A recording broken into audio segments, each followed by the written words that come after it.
We also assisted the supply of food items to the affected areas.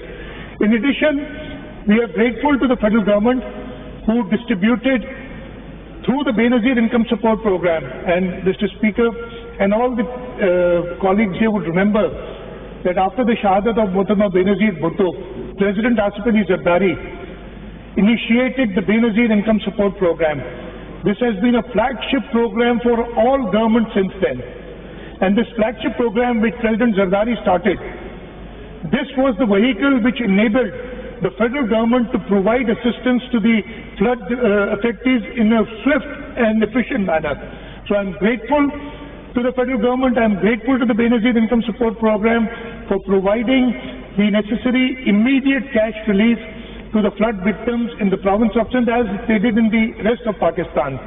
So Shaheed Mohtarma Benazir Bhutto, even after Shahadat, is in everybody's hearts in the entire Pakistan, and it was due to Shaheed Mohtarma Benazir Bhutto that this money was available to the people. And as I said, President Asif Ali Zardari, who had initiated this program,